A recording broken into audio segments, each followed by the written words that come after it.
Los saludo de nuevo. Hoy vamos a seguir con esta búsqueda del entendimiento de la conformación del Estado moderno. Vamos a seguir viendo el tema de lo que es una nación y el nacionalismo. Como siempre voy a hacer un recuento de los autores que hemos visto. Empezamos con Norberto Bobbio, Maquiavelo, después vimos a Hobbes, John Locke, Rousseau, una tabla comparativa, a Barón de Montesquieu, a Hamilton, Madison y Yale, a John Stuart Mill, a Benjamin Constant, Benedetto Croce, a Brock Crawford, a Edmund Burke, vimos a Friedrich Engels, a Lenin, Vladimir Lenin, vemos a Humberto Cerroni y por último vimos a Ernst Renan.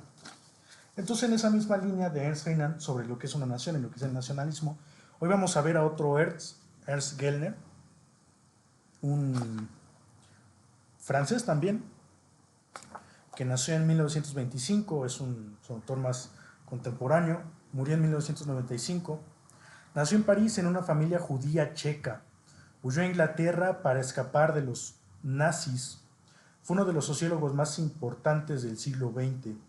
Hombre brillante y polémico, no le gustaba el psicoanálisis ni los filósofos que consideraba oscuros. Tuvo una gran pelea intelectual con Edward Said. Gellner defendía la modernidad y la ciencia frente a lo que él consideraba relativismo.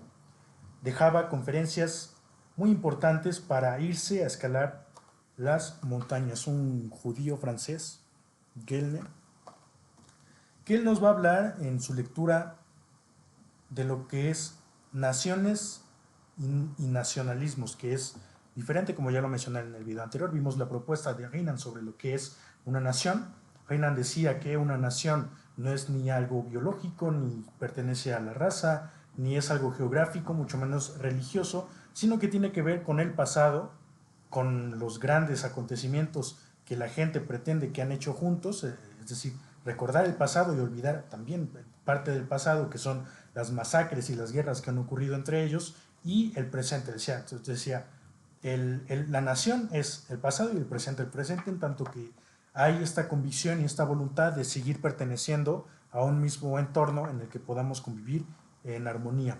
Entonces hoy vamos a ver otra propuesta sobre lo que es nacionalismo. Los siguientes dos autores también nos hablan de lo que es nación y nacionalismo, así que vamos a ser muy puntuales para no extendernos en cada perspectiva de lo que es una nación. En primer lugar, dice el nacionalismo como producto de la industrialización. Entonces la perspectiva de Gellner es sobre el nacionalismo, pero abonando a que fue un interés de la sociedad industrial. Dice, el nacionalismo no es un sentimiento antiguo, sino una necesidad de la sociedad industrial. La sociedad agraria no necesitaba nacionalismo, porque la gente vivía en sus aldeas y no necesitaba entenderse con el de lejos. En la sociedad industrial se necesita que la gente se mueva, que trabaje en fábricas y que todos hablen el mismo idioma y tengan la misma educación básica. Conforme pasa el texto nos va a ir explicando el porqué de estas nociones. En el segundo punto dice, habla sobre la cultura de la escuela, que es la cultura de la élite. Dice que para que la industria funcione, el Estado debe imponer una cultura estandarizada a través de la educación. Antes había muchas culturas bajas, dialectos, tradiciones locales. El nacionalismo llega y dice, ahora todos somos X nación, hablamos X idioma y estudiamos lo mismo. Eso tiene también que ver. Bueno, entonces, Gellner nos empieza a hablar de cómo se empieza a estandarizar la educación. Estamos hablando de que las sociedades industriales ya existía la inclinación, es decir, ya había pasado el Renacimiento, ya había pasado la Ilustración, ya había pasado esta etapa en la que la gente tenía más esta inclinación por lo místico, por lo sobrenatural, y empiezan a pegarse más a la perspectiva científica del mundo. Entonces, naturalmente la clase dominante, la clase burguesa, empieza a adoptar el control de las clases antagónicas, la clase baja, y empieza a decidir cuál va a ser la educación que va a empezar a brindar a las clases que les sirven.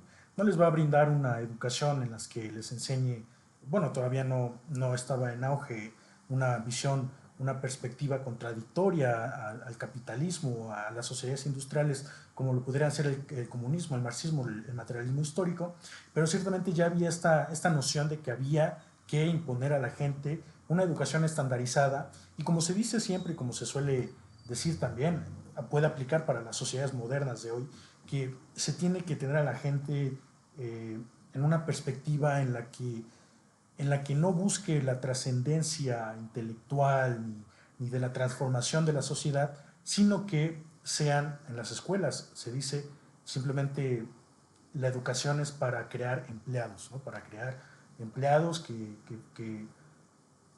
que tengan cualidades amenas, funcionales para la industria y el mercado. Entonces lo que nos dice Gellner es esto. En tercer punto dice: el nacionalismo inventa las naciones. A diferencia de Renan, que nos había hablado solo de las naciones, Gellner dice que es el nacionalismo el que crea primero las naciones, porque dice que no es que el nacionalismo sea el despertar de las naciones a la conciencia de sí mismos. Dice: el nacionalismo inventa naciones donde antes no existían. Primero llega el sentimiento nacionalista, impulsado por la necesidad económica y estatal, y luego la gente empieza a creer que siempre han sido una nación. Renan decía que la gente se acuerda de su pasado y que esos grandes hitos, grandes méritos, grandes acontecimientos juntos son los que hacen que la gente decida tener un sentido de pertenencia para consigo misma, para con esa población, y en el presente mantener esa convicción, esa voluntad de seguir avantes. Gellner nos dice lo contrario, dice que no, que este sentido nacionalista impulsado por la clase burguesa, por las sociedades industriales, la que insta, la que invita a la mayoría de la población a tener un sentido de pertenencia, y después es así como se crea la nación. Que ya vimos que la nación es una parte conjunta que siempre va de la mano con el Estado. El Estado es este poder soberano que organiza, que ordena, que gobierna sobre la población y sobre el territorio, pero la nación es esta parte más mental, más ideal, más individual, que hace que la gente se sienta identificada con ese Estado. Entonces, por último, para ser más puntuales y no extendernos, el cuarto punto habla del hombre modular. Dice que en la sociedad moderna todos debemos ser intercambiables. Para que puedas trabajar en cualquier ciudad, necesitas compartir la misma cultura nacional. El nacionalismo es el pegamento que permite esa movilidad. Así concluye Gellner, un aporte bastante importante sobre cómo entender cómo es que empezó el nacionalismo. Y el nacionalismo es hablar del... Es un término complejo. Uno de los autores de los que pretendo hacer también contenido, Alfredo Jaliferrame, un geopolítico de primera, hizo un libro donde hablaba de la nueva dicotomía actual, es decir, ya no es la dicotomía viejísima de izquierda-derecha, no estamos en un mundo donde se peleen comunistas contra libertarios, no es progresistas contra conservadores. Nos encontramos en una dicotomía, y esto ya es un poco de geopolítica, pero para poner en contexto lo que es el nacionalismo y lo que representa para esta serie. La dicotomía es transitoria y es antes de la inteligencia artificial. Vladimir Putin ha dicho en varias ocasiones que quien domine la inteligencia artificial va a ser capaz de dominar el mundo. Entonces va a ser una etapa de la humanidad a la que nos estamos acercando y la que va a llegar pronto, pero por ahora nos encontramos en una lucha entre soberanistas contra globalistas. El globalismo es un modelo que se tiene que explicar en otra serie sobre lo que son doctrinas, sobre lo que son más de geopolítica. Y el soberanismo pues son estas personas que buscan la soberanía de sus entidades, de sus estados, de sus pueblos. Pero él rectificó este término de soberanía porque en un principio hablaba de lo que son los nacionalismos. Decía nacionalistas contra globalistas. Los globalistas son estos intereses fácticos que sirven a Estados Unidos, al mercado, al neoliberalismo, y que ya feneció, están contra los soberanistas que buscan más una regionalización y la protección de sus mercados locales. En muy resumidas cuentas. Entonces, cambió el término de nacionalista por el de soberanista porque la palabra nacionalista es una muy polémica, es una que nos remite a los grandes conflictos del siglo XX.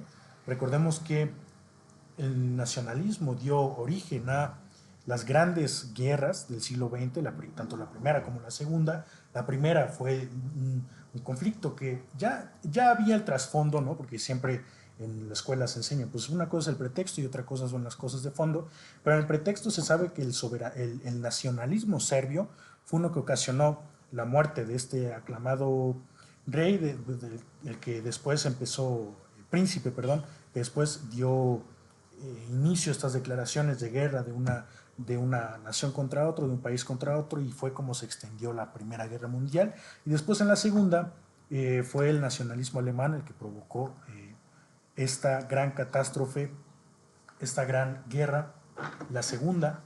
Entonces hablar de nacionalismo es un poco más polémico, ya lo vamos a ver más después con los siguientes dos autores. El que vamos a ver después es a Hans Kohn, él, un judío, historiador, que también nos va a hablar sobre el nacionalismo. Él nos va a hablar de la historia del nacionalismo. Aquí vamos a ver más de fondo cómo es que este término, este sentido de pertenencia y de identidad ha generado conflictos a lo largo de la historia. Entonces vamos a seguir dando lectura a estas reflexiones y les agradezco mucho.